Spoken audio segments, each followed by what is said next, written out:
Hi everyone, this is Atya Zanab and you are watching my channel Best Explanation Point, and today I'm going to discuss reading comprehension for class 12th ISC board. Without wasting time, let's get started. Reading comprehension class 12 ISC board में 20 marks का आता है. Reading का मतलब आपको पता है और कॉम्प्रीहेंशन बना है कॉम्प्रीहेंड से. कॉम्प्रीहेंड का मतलब होता है to understand something. Reading comprehension इसीलिए बोला जाता है अनसीन पैसेजेस को, क्योंकि आपको वहाँ पे कॉम्प्रीहेंड करके रीड करना होता है, समझ के पढ़ना होता है और उससे रिलेटेड जो क्वेश्चंस वो पूछते हैं उसका आंसर आपको करने होते हैं. अगर आप रीडिंग कॉम्प्रीहेंशन की प्रैक्टिस करते हैं बहुत अच्छे से, काफ़ी टाइम से करते आ रहे हैं, तो ये 3 क्वालिटीज़ आपके अंदर आ गई होंगी. या मैं उल्टा कह दूं कि अगर किसी बच्चे के अंदर ये 3 क्वालिटीज़ हैं तो वो रीडिंग कॉम्प्रीहेंशन अच्छे से सॉल्व कर पाता होगा. पहला है कॉन्सेंट्रेशन. अगर आप रीड करते वक्त डिस्ट्रैक्ट नहीं होते हो, आप पूरे ध्यान से पढ़ते हो, फोकस्ड रहते हो, तो that means you have concentration. और कॉन्सेंट्रेशन बहुत मदद करता है आंसर्स को सही सही लिखने में. दूसरी होती है क्लोज रीडिंग. यानी जो बच्चा क्लोज रीडिंग करना जानता है वो रीडिंग कॉम्प्रीहेंशन अच्छे से सॉल्व कर पाता है. या मैं कह दूं कि रीडिंग कॉम्प्रीहेंशन की प्रैक्टिस करते करते आपके अंदर क्लोज रीडिंग जो क्वालिटी होती है वो डेवलप हो जाती है. क्लोज रीडिंग का मतलब होता है when you read something you are close to it. You are not reading only, rather you are close to it. That means you are understanding it completely. और वो जो पैसेज आप पढ़ रहे हो, जो कुछ भी आप पढ़ रहे हो, वो पढ़कर आपके दिमाग में आ रहा है और उससे क्वेश्चन अराइज हो रहे हैं और आपके अंदर क्यूरियोसिटी आ रही है आगे पढ़ने की. इसे कहते हैं क्लोज रीडिंग. तीसरा जो मेन ऑब्जेक्टिव होता है रीडिंग कॉम्प्रीहेंशन का, वो होता है ability to separate the relevant information from the irrelevant one. When you read and comprehend तो ऑब्वियसली आपके अंदर अगर रेलिवेंट इन्फॉर्मेशन इररेलिवेंट इन्फॉर्मेशन को सेपरेट करना नहीं आ रहा है तो उसका मतलब आप ठीक तरीके से नहीं पढ़ रहे हो, राइट. जो पहले के 2 क्वालिटीज बताई मैंने आपको, क्लोज रीडिंग और कॉन्सेंट्रेशन, इसकी हेल्प से ही आप तीसरे पॉइंट को कंप्लीट कर पाते हो. और वो होता है कि आप ये समझ पाओ कि ये जो मैं पढ़ रहा हूँ इसमें इन्फॉर्मेशन ये वाली बहुत इंपॉर्टेंट है, उसको आप अंडरलाइन कर दो. और ये वाली जो इन्फॉर्मेशन है ये आंसर में नहीं लिखनी है मुझे, ये इररेलेवेंट है. तो इस तरीके से ये 3 क्वालिटीज़ ही आपको रीडिंग कॉम्प्रीहेंशन में स्कोर कराती हैं. अब इसके बाद डिस्कस करते हैं कि किस तरीके से क्वेश्चंस पूछे जाते हैं रीडिंग कॉम्प्रीहेंशन में. तो 3 क्वेश्चंस ही आते हैं, A B C करके. ए में भी 2 सेक्शंस होते हैं, ठीक है. वो कौन सा सेक्शन कहलाता है? ए पार्ट कहलाता है वोकैबुलरी सेक्शन, राइट. तो ए में आपसे वोकैबुलरी पूछी जाएगी, वर्ड मीनिंग्स टाइप. और बी में आपसे क्वेश्चन आंसर्स पूछे जाते हैं, शॉर्ट क्वेश्चंस.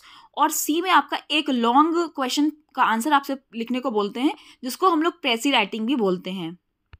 अब इन 3 पार्ट्स में कैसे क्वेश्चंस पूछे जाएंगे, कितने मार्क्स के आते हैं, क्या स्ट्रैटेजी होना चाहिए, इस पे मैं अभी डिस्कस करती हूँ. लेकिन पहले जो बहुत इंपॉर्टेंट बात है वो मैं आपको समझाना चाहती हूँ कि आपको रीडिंग कैसे करनी है एग्जाम में जब आप ये क्वेश्चन अटेम्प्ट करोगे. सबसे पहली बात मैं यहाँ बता दूँ, कुछ बच्चों को रीडिंग बहुत बोरिंग लगती है और कुछ बच्चे ऐसे हैं जिन्होंने प्रैक्टिस नहीं करी है.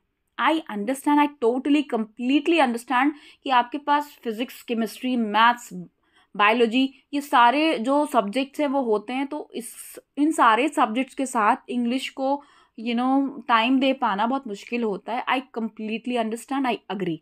बट इन एग्जाम आपको अपने दिमाग में ये नहीं लाना है बिल्कुल भी that you don't like reading और मैंने प्रैक्टिस नहीं करी है ज़्यादा, या मुझे रीडिंग करना बोरिंग लगता है. ये सारी चीज़ आप निकाल दोगे.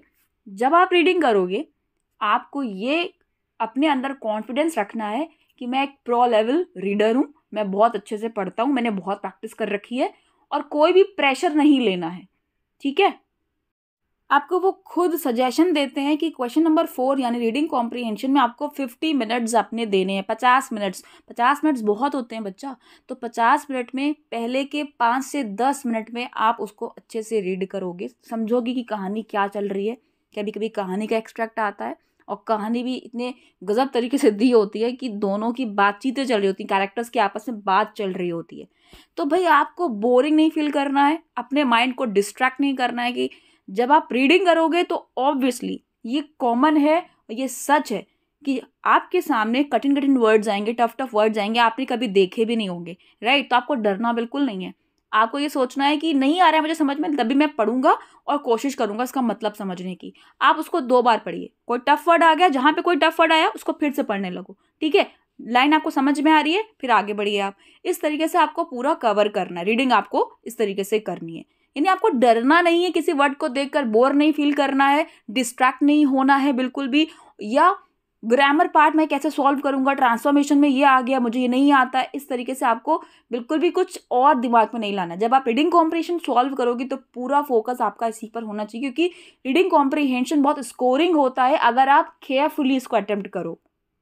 तो I wish my dear students, आप एक प्रो रीडर की तरीके से रीड करोगे एग्जाम में, बिल्कुल भी टेंशन नहीं लोगे और प्रेशर नहीं लोगे किसी भी चीज़ का।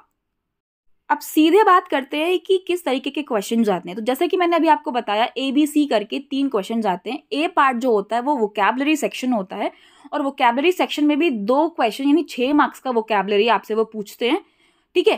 तो फर्स्ट पार्ट जो होता है उसमें वो आपको 3 वर्ड्स देते हैं, और उन 3 वर्ड्स का सिनोनिम यानी उसका सिमिलर वर्ड छांटने को देते हैं पैसेज में। आप स्क्रीन पर देख सकते हो, यहाँ पे 3 वर्ड्स दिए गए हैं, पैसिविटी, स्ट्रेंज और तीसरा है शॉकिंग। तो भाई ये 3 वर्ड्स हैं। पैसेज में कोई ना कोई ऐसा वर्ड है जिसका मीनिंग पैसिविटी होता है, कोई ना कोई ऐसा वर्ड है जिसका मीनिंग स्ट्रेंज होता है, और कोई ना कोई ऐसा वर्ड मौजूद है जिसका मतलब शॉकिंग होता है। बस आपको वही छांटने हैं। तो हमेशा यही क्वेश्चन आएगा, इस बार कोई नया नहीं आ जाएगा, सेम आएगा। आपको जो क्वेश्चन एक बार देखना है, क्वेश्चन समझने में ज़्यादा टाइम नहीं वेस्ट करना है। पहले से आपको पता होना चाहिए कि मुझे इन 3 वर्ड्स का क्या ढूंढना है, सिनोनिम्स ढूंढने हैं पूरे पैसेज में, राइट। और ये भी आपको दिमाग में रखना है कि ज़्यादातर मोस्ट प्रोबेबली तीनों वर्ड्स क्रोनोलॉजिकल ऑर्डर में दिए जाते हैं। यानी पैसिविटी आपको बिगिनिंग में मिल जाएगा कहीं पर, उसके बाद आपको स्ट्रेंज मिलेगा, उसके बाद आपको शॉकिंग कहीं ना कहीं पैसेज में मिलेगा। अंडरस्टैंडिंग? तो माय डियर स्टूडेंट्स, मैंने बहुत सारी नोटबुक्स चेक करी हैं। बहुत से बेवकूफ़ गधे बच्चे क्या करते हैं, पैसिविटी का मीनिंग लिख देते हैं। उनके दिमाग में पैसिविटी का कुछ मीनिंग आ रहा है तो वो लिख देते हैं। वो नहीं लिखना है आपको ये कतई नहीं करना है कि इसका मीनिंग लिखना है, बिल्कुल भी नहीं। आपको दिए गए पैसेज में से इन तीनों वर्ड्स का सिनोनिम्स ढूंढना है। यानी पैसेज में कौन सा वर्ड है जिसका मीनिंग शॉकिंग होता है, पैसेज में कौन सा वर्ड है जिसका मीनिंग स्ट्रेंज होता है। अंडरस्टैंडिंग? आपको अपने से नहीं लिखना है कुछ भी। तो यहाँ पे आपको 3 वर्ड्स दिए गए हैं। पहला वर्ड है पैसिविटी। चलिए देखते हैं कहाँ पर है ये। रीडिंग कॉम्प्रिहेंशन में ICSE बोर्ड में इतनी अच्छी चीज़ दी होती है कि वो नंबरिंग करके आपको देते हैं। वो नंबरिंग इसलिए करते हैं ताकि बच्चा बोर ना हो जाए पढ़ते पढ़ते। अगर ये नंबरिंग ना दें वो और पूरा लिखते चले जाएं, पूरे एक पैसेज दे दें, जैसे कि हमारे यूपी बोर्ड में आता था, नींद आती थी पढ़ने में, वैसा ICSE बोर्ड नहीं करता है। बहुत अच्छा बोर्ड मैं इसको मानती हूँ। तो भाई पैराग्राफ्स में आपको स्प्लिट करके देता है ताकि आप बोर ना हो और आप केयरफुल रहो, ठीक है, वॉचफुल रहो कि आप क्या पढ़ रहे हो। तो फर्स्ट पैराग्राफ में लिखा है कि I carried all the comic papers up to my room in the hotel. I ate this and this and read them till I felt awful lethargy stealing upon me.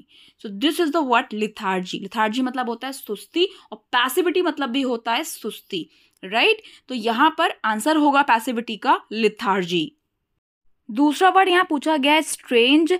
Strange का answer मैं आपको सीधे बता रही हूँ, पूरा passage नहीं पढ़ रही हूँ। 4th पैराग्राफ में दिया गया है, लिखा गया how queer but I know what you mean. Queer का मतलब होता है स्ट्रेंज। भाई थोड़ा सा वोकैबुलरी आपकी स्ट्रांग होनी चाहिए इसके लिए, ठीक है। तो क्वीर का मतलब होता है स्ट्रेंज, क्वीर इसका आंसर होगा। तो आपने देखा पैसिविटी का आंसर आपको कहाँ मिला, 1st पैराग्राफ में। स्ट्रेंज का आंसर आपको कहाँ मिला, 4th पैराग्राफ में। तीसरा वर्ड है शॉकिंग, जो कि आपका 9th पैराग्राफ में दिया गया है। I didn't understand what he meant, the change around me was absolutely appalling. ये था शॉकिंग, ठीक है। अपॉलिंग मीन्स होता है shocking. So this is the correct word for the answer number 3rd। अब इस क्वेश्चन के लिए क्या ट्रिक हो सकती है और क्या प्रॉब्लम्स आती हैं स्टूडेंट्स को जो पहले एग्जाम दे चुके हैं, वो मैं आपको बताती हूँ। तो पहले मैं आपको ट्रिक बता देती हूँ। देखिए, जो भी आपसे पूछा गया है आप ये गौर से देखो कि उसका पार्ट ऑफ स्पीच क्या है, ठीक। जैसे मैं आपको अलग से फिर से स्पेसिमेन पेपर टोटल इंग्लिश में जो 12 नंबर पे दिया गया है उसकी थोड़े से वर्ड्स दिखाती हूँ। यहाँ पे जो पहला वर्ड पूछा गया है वो है मूव्ड क्वाइटली एंड केयरफुली, दूसरा है लार्ज हाउसेस और तीसरा है इन एक्सेस। तो पहला है मूव्ड क्वाइटली एंड केयरफुली, ये क्या है, ये वर्ब है। इसका पार्ट ऑफ स्पीच क्या है, वर्ब। पार्ट ऑफ स्पीच अगर आपको ना पता हो तो मैं आपको बता दूं, noun, pronoun, verb, adverb, adjective, ये सब कहलाते हैं पार्ट ऑफ स्पीच। तो मूव्ड क्वाइटली एंड केयरफुली ये एक वर्ब है, तो ऑब्वियसली सिनोनिम जो होगा वो एक वर्ब भी होगा, ठीक है। वर्ब ही होगा, कोई और नाउन नहीं हो सकता है। अंडरस्टैंडिंग? इसी तरीके से जो सेकंड है लार्ज हाउसेस, लार्ज हाउसेस क्या है, कोई एक्शन वर्ड है, नहीं। वर्ब है, नहीं। क्या है, नाउन। तो लार्ज हाउसेस का जो सिनोनिम ढूंढोगे आप पैसेज में वो कोई वर्ब नहीं होगा, वो क्या होगा, एक नाउन ही होगा। सिमिलरली थर्ड है इन एक्सेस। इन एक्सेस कब यूज करते हैं, किसके लिए हम यूज करते हैं, एडवर्ब की तरीके से, किसी चीज की क्वांटिटी बताने के लिए या तो किसी वर्ब के लिए या फिर किसी नाउन के लिए, तो या तो ये एडवर्ब हो सकता है या एडजेक्टिव हो सकता है। तो इसके लिए भी आप कोई एक्शन वर्ड को नहीं स्विच करोगे, आप देखोगे कहाँ पे एडवर्ब आ रहा है, यानी कोई ना कोई एडवर्ब या कोई ना कोई एडजेक्टिव ही इसका आंसर हो सकता है। तो आई विश आपको ये बात क्लियर हो रही है मैं क्या बताना चाह रही हूँ आपको। मैं ये बोलना चाह रही हूँ कि जो पार्ट ऑफ स्पीच पूछा गया उसका आंसर उसी पार्ट ऑफ स्पीच में ही आपको पैसेज में मिलेगा। नाउन का आंसर आप कोई वर्ब नहीं दे दोगे, वर्ब नहीं होगा उसका। अंडरस्टैंडिंग। अब यहाँ पे आपको फर्स्ट जो वर्ड पूछा गया है वो है मूव्ड क्वाइटली एंड केयरफुली। तो इसका जो आंसर है वो मैं बता देती हूँ आपको, वो फर्स्ट पैराग्राफ में दिया गया है और लिखा है one evening after dark a young man prowled among the crumbling red mansions. तो यहाँ पे दो वर्ड्स आए, प्राउल्ड आया, क्रम्बलिंग आया।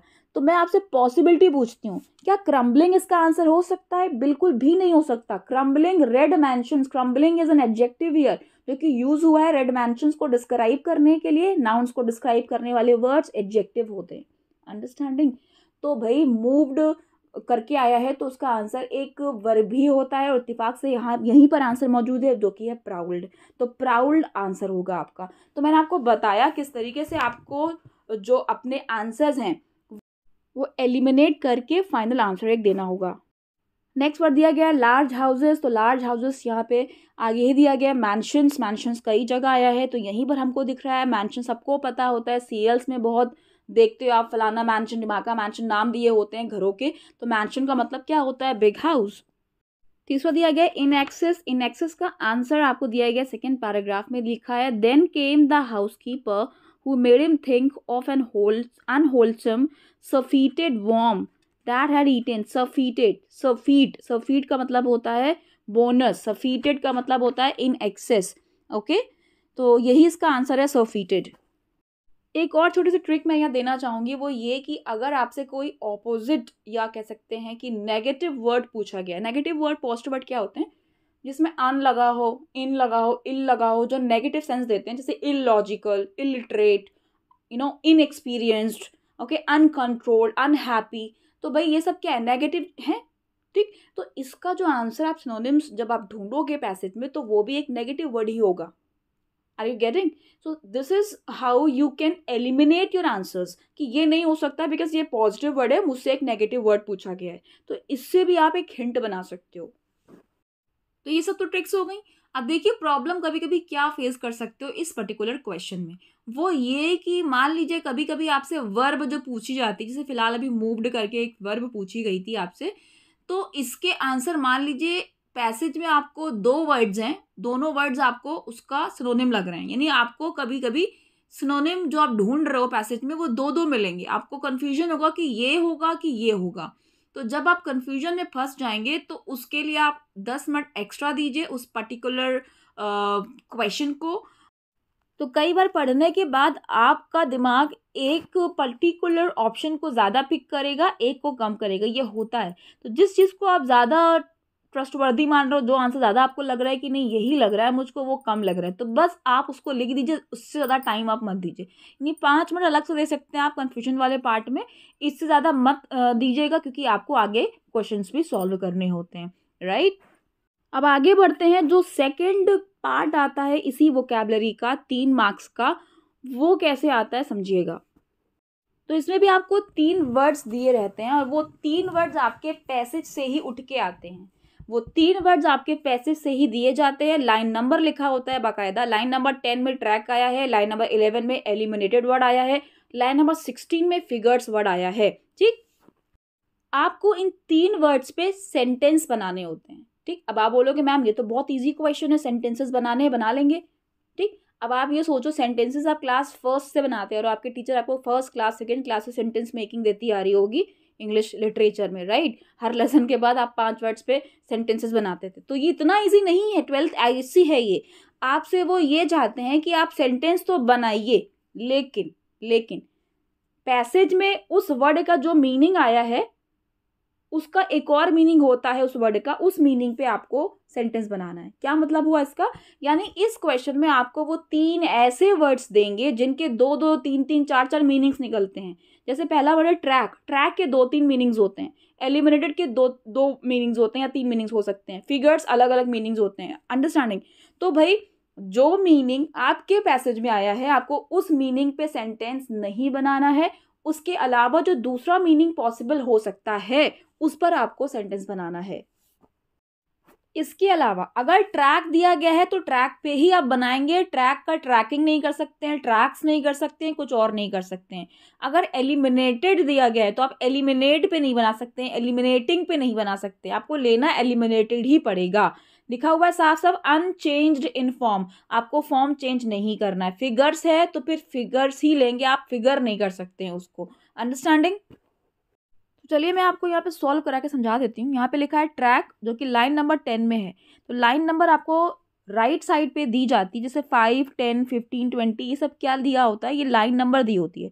अगर आपको लाइन नंबर 10 पे पहुँचना है तो आपको 10 साफ साफ दी गई है। मान लीजिए आपको लाइन नंबर 11 पे पहुँचना है तो 10 और 15 के बीच में 11 होगी, राइट। अगर आपको 23 पे पहुँचना है तो 20, 25 के बीच में आपको पहुँचना होगा। तो इस तरीके से वो आपको लाइन नंबर मेंशन कर देते हैं। तो चलिए देखते हैं ट्रैक किस तरीके से लाइन नंबर 10 में लिखा हुआ है। लिखा है but nobody has kept track of them for so long it's hard to say. तो जब आप ऊपर से पढ़ोगे धीरे धीरे समझोगे कि क्या मैटर चल रहा है, बात क्या चल रही है। तो यहाँ पे एक एक्सट्रैक्ट दिया गया है। एक तो अधूरा एक्सट्रैक्ट होता है, बीच की कहानी होती है, या तो उसका पीक पॉइंट दिया होता है, राइट। तो आपको बहुत ध्यान से समझने की ज़रूरत होती है। आई carried all the comic papers, narrator खुद अपनी कहानी बता रहा है कि मैं अपने साथ कॉमिक पेपर्स ले गया अपने रूम में, होटल में मैंने ये खाया, मैंने उन कॉमिक पेपर्स को पढ़ा, और जब तक पढ़ता रहा जब तक लिथार्जी स्टीलिंग अपॉन भी, यहाँ पे स्टीलिंग मतलब कोई चुराना नहीं है, लिथार्जी स्टीलिंग मतलब मेरे अंदर सुस्ती मुझे आ रही थी पढ़ते पढ़ते। फिर मुझे ये फील हुआ कि मेरे सेंसेस लीविंग मी, मेरे सेंसेस जा रहे हैं। तो ध्यान रखिए जब आप यहाँ पढ़ोगे तो ज़रूरी नहीं उसका जो मीनिंग निकलता हो शुद्ध हिंदी में वो वही हो, राइट। आपको स्टोरी की कहानी अपने दिमाग में रखते चली जानी कि अब क्या हो रहा है, अब क्या हो रहा है। एक एक वर्ड का मीनिंग समझने की ज़रूरत आपको बिल्कुल भी नहीं है, ठीक है।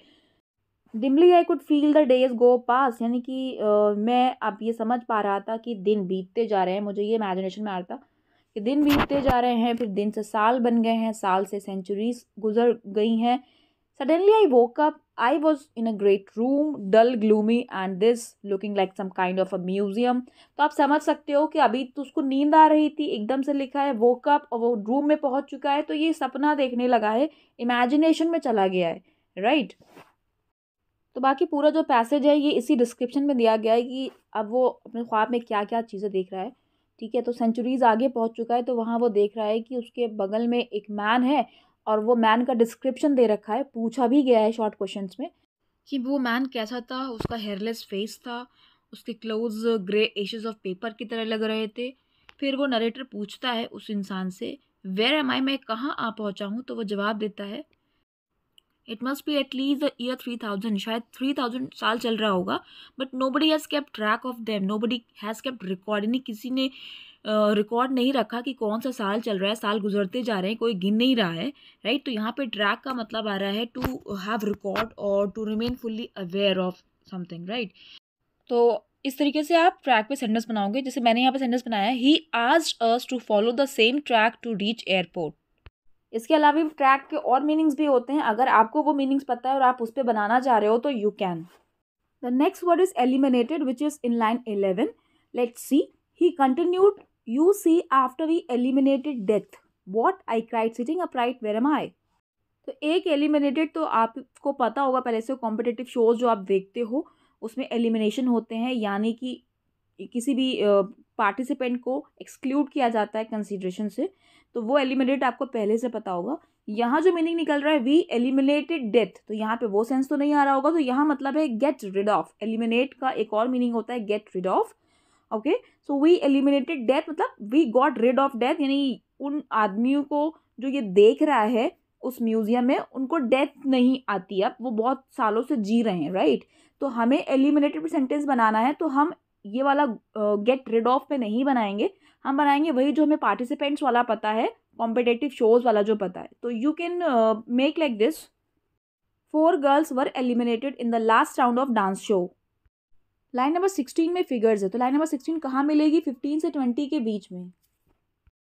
तो यहाँ पे लिखा है, as we pass through the dim dust covered buildings outside I looked curiously at the figures in the cases. अब वहाँ पे केसेस में उसको कुछ फिगर्स दिखे, तो तो यहाँ पे ऑब्वियसली फिगर्स का मतलब क्या होगा, हो सकता है कुछ पिक्चर्स हो, स्टैचूज हो, तो पिक्चर्स और स्टैचूज का सेंस आ रहा है। आगे आप पढ़ सकते हो, looking at one figure in blue clothes with a belt and baton I exclaim that's a policeman. यहाँ पे इंसानों की बात हो रही है ऑब्वियसली, तो वो फिगर्स वहाँ पे जो स्टैचूज वगैरह हैं उसकी बात हो रही है। तो एक और फिगर्स होता है जो आप डिजिट्स के नाम से जानते हो, आप उस पर सेंटेंस बना सकते हो। तो हम बना सकते हैं इस तरीके से, he wanted to get the salary in 5 figures. तो अभी तक हमने ये सीखा कि रीडिंग कॉम्प्रहेंशन में कुल ABC करके 3 क्वेश्चन आते हैं। ए पार्ट में क्या आता है, पहले में 3 वोकैबुलरी आएगी जिसका सिनोनिम आपको ढूंढना होगा पैसेज में।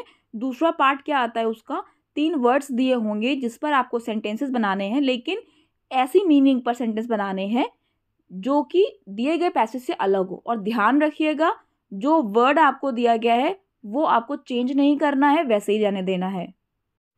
अब बात करते हैं क्वेश्चन आंसर्स की। क्वेश्चन आंसर्स आपके आते हैं 6 मार्क्स के। 2-2 मार्क्स के 3 क्वेश्चन आते हैं और तीनों क्वेश्चन शॉर्ट क्वेश्चन आते हैं। आपको बहुत ही कम वर्ड्स में आंसर देना होता है, ठीक है। ज़्यादा आप 3 लाइन यूज़ कर सकते हो। अगर आपका आंसर 2 लाइन में ही आ जा रहा है तो दैट्स ऑल्सो सफिशिएंट। आप देख सकते हो साफ साफ वो लिख देते हैं कि answer the following questions in your own words as briefly as possible. Briefly का मतलब होता है इन शॉर्ट। अगर आप वर्ड लिमिट जानना चाह रहे हो तो वर्ड लिमिट मैं आपको बता सकती हूँ, 20 to 35 वर्ड्स में आंसर आपका सफिशिएंट है। इससे ज़्यादा चला जा रहा है थोड़े बहुत वर्ड्स तो भी सही है, लेकिन आप 20 से 30 वर्ड्स में आंसर देना सीखो। इसके अलावा अपने वर्ड्स में आपको लिखना होता है। देखिए साफ साफ लिखा है, answer the following questions in your own words. In your own words, you don't have to copy the words from the given passage. अब बहुत से गधे बच्चों को मैंने देखा है, उनकी नोटबुक्स चेक करी हैं, वो लोग क्या करते हैं, जो भी क्वेश्चंस आ रहे हैं उन क्वेश्चंस के वर्ड्स को पैसेज से मैच किया, जहाँ भी वो वर्ड्स मैच कर रहे हैं पूरा पूरा स्टेटमेंट्स वो पूरा नोट कर देते हैं, राइट। तो ये गलत है, ऐसा नहीं करना है। और कुछ बच्चे ऐसे गधे होते हैं कि पूरा पूरा पैराग्राफ नोट कर देते हैं। अरे बच्चा, पूरे पैराग्राफ में आंसर नहीं होता है, रेलिवेंट इरेलीवेंट चीज़ भी कुछ होती है। यानी जितना पूछा गया है आप उतना लिखिए, टू द पॉइंट लिखिए और अपने वर्ड्स में ही लिखिए। और यकीन मानिए आपके पैसेजेस जो आते हैं क्लास 12th में, अगर आप टोटल इंग्लिश के पैसेजेस केवल देखो, अगर रैंडमली वाला चेक करो, तो आप ये पाओगे कि ज़्यादातर नरेटर वाले ही पैसेज दिए जाते हैं, ठीक है। नरेटर वाले पैसेज का मतलब है आई से चल रहा होगा, वो डिस्क्रिप्शन जो है वो आई से चल रहा होगा, पूरी कहानी नरेटर अपनी बता रहा होगा। तो जब वो अपनी कहानी सुना रहा है तो हम जब आंसर लिखेंगे तो उसके बताए हुए वर्ड्स थोड़ा ना लिख देंगे, उसके स्टेटमेंट जो वो बोल रहा है वो थोड़ा ना लिखेंगे, उसके स्टेटमेंट से जानकारी निकालेंगे, इन्फॉर्मेशन निकालेंगे जो हमसे क्वेश्चन पूछा गया है। नरेटर के अलावा किसी कहानी का जब एक्सट्रैक्ट आता भी है तो भी ऐसा एक्सट्रैक्ट वो देते हैं जिसमें बिगिनिंग में ही 2 लोग आपस में बात कर रहे हैं।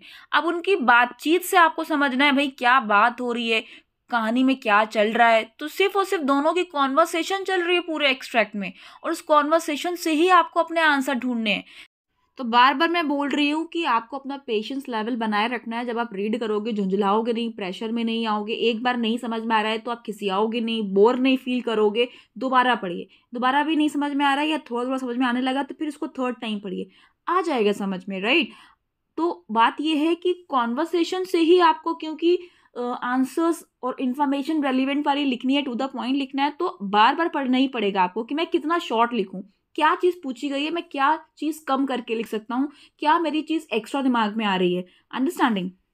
अब इसी चीज़ को मैं इम्प्लीमेंट करके बताती हूँ आपको। स्पेसिमेन पेपर 13 में जो क्वेश्चन पूछे गए हैं वो देखिए। पहला क्वेश्चन है, the narrator slept in his hotel room only to wake up somewhere else, where was he and what strange things was he told. जैसे कि रीडिंग कॉम्प्रिहेंशन में हम इतना पढ़ चुके हैं कि जो नरेटर है उसको नींद आ जाती है, वो सो जाता है और वो कहीं और उठता है, तो वही लाइन रेफरेंस दिया गया है आपको, उसी से रिलेट करके पूछा जा रहा है कि वो अब कहाँ था, वेयर वॉज ही, और उसको क्या स्ट्रेंज थिंग्स बताई गई। तो ये आपका कहाँ पे दिया गया, 3rd पैराग्राफ में दिया गया, लिखा है suddenly I woke up, I was in a great room, dull gloomy, understanding. तो यही आपका आंसर है, वेयर वॉज ही, राइट। अब ये जो दिया गया डल ग्लूमी, ये सब लिखने की जरूरत नहीं है आपको। आगे दिया गया like some kind of a museum, आप केवल इतना लिख दोगे, the narrator was in a great room like some kind of a museum. अब इसके आगे जो लाइन लिखी है beside me sat a man, तो अभी मैन के बारे में कुछ नहीं पूछा गया, अभी पूछा गया है केवल इतना कि वो कहाँ था और उसको क्या स्ट्रेंज थिंग्स बताई गई थी, राइट। तो बस यहाँ पे मैन का डिस्क्रिप्शन आपको नहीं लाना है, सीधे आपने इतना बताया वेयर वॉज ही, अब आप ये बता दो कि उसे क्या बताया गया था। तो फोर्थ पैराग्राफ में दिया गया है how queer but I know what you mean it must be at least the year 3000। So he was told that he had been living in the year 3000. अब इसके आगे लिखा है but nobody has kept track, तो क्या ये लिखना important है? बिल्कुल भी इंपॉर्टेंट नहीं है, राइट। ओके, इसको आपको एलिमिनेट करना है, इसको नहीं लिखना है। आगे लिखा है he continued you see after we eliminated death, ये बात इंपॉर्टेंट है कि वहां पे जो आदमी थे उनको डेथ नहीं आती थी, right, they got rid of death, ये आपको लाइन इंक्लूड करनी चाहिए। तो आप आंसर इस तरीके से लिखोगे the narrator was in a great room like some kind of museum and he was told that he had reached the year 3000 and the men present there were eliminated from death. अब second question देखिए how was the man sitting next to the narrator strange in appearance, अब यहाँ पे पूछा गया उस man के बारे में। तो थर्ड पैराग्राफ में उस मैन के बारे में दिया गया, लाइन क्या है beside me sat a man with a hairless face. अब देखिए बहुत से गधे बच्चे क्या करेंगे, यही पूरी लाइन लिख देंगे, तो ये थोड़ा ना लिखना है आपको। बिसाइड मी का मतलब हो गया मेरे बगल में, ठीक है। अब आप ये आंसर लिख रहे हो तो वो आपके बगल की बात हो गई, अंडरस्टैंडिंग। तो भाई हम नरेटर को थोड़ा ना कॉपी कर देंगे, नरेटर तो वो बात बता रहा है, आप जब बात बता रहे हो तो आप अपने वर्ड्स में बताओगे। आप सीधे लिखोगे the man sitting next to the narrator, ये हो जाएगा क्वेश्चन से। यहाँ पे जो बिसाइड वर्ड दिया गया है, यहाँ पे क्वेश्चन में वो चीज दी गई the man sitting next to the narrator. अब यहाँ पे आप लिखोगे यहाँ था sat a man with a hairless face, यानी उसका फेस कैसा था, हेयरलेस, तो उसके फेस ऐसा था के लिए हम क्या यूज करेंगे, हैड यूज करेंगे। ओके, तो उसके आगे आप हैड लगा दीजिए, had a hairless face, his clothes looked like the grey ashes of paper, that's it.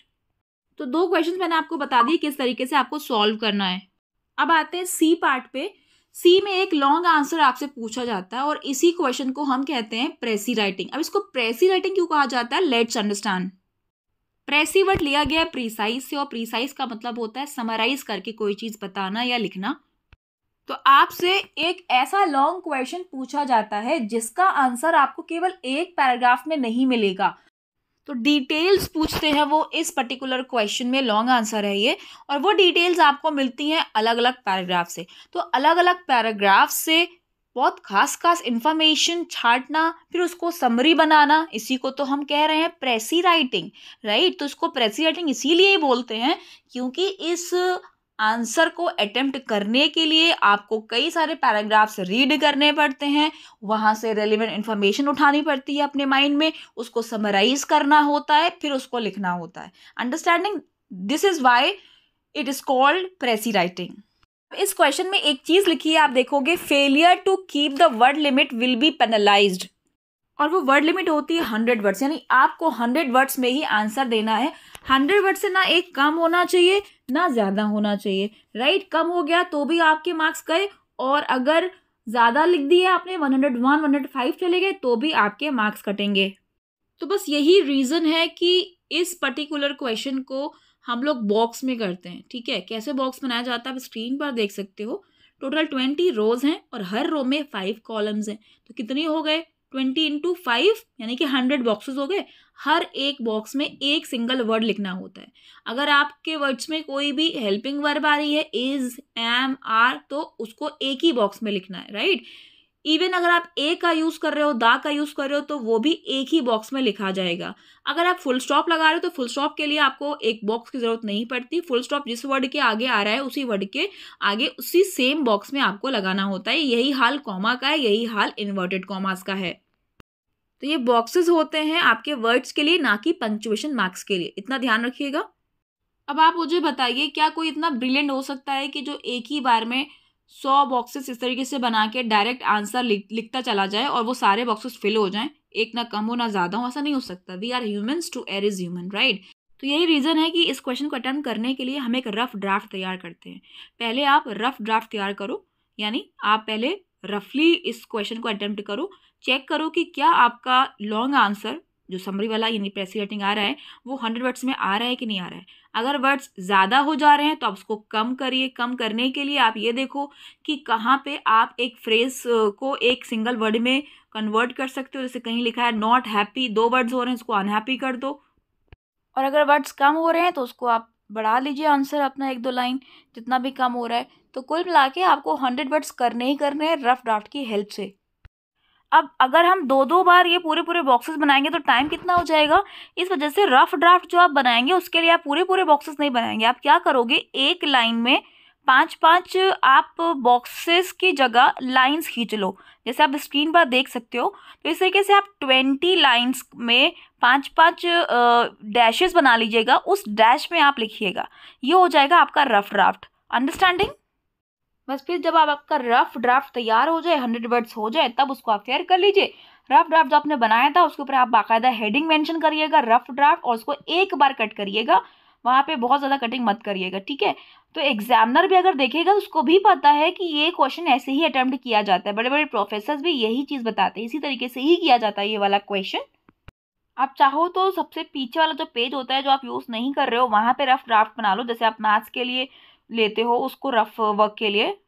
तो ये प्रेसी राइटिंग कुछ हुआ नहीं होता है बच्चा, बहुत इजी ही होता है। जैसे आपने लॉन्ग आंसर्स आज तक किए हैं वैसे ही होता है। बस इसको हम लोग प्रेसी इसलिए बोलते हैं क्योंकि इस क्वेश्चन का आंसर एक पैराग्राफ में से नहीं आएगा, आपके कई सारे पैराग्राफ में आपको रेलिवेंट इन्फॉर्मेशन छाट कर उसको समराइज करके लिखना होती है। अंडरस्टैंडिंग।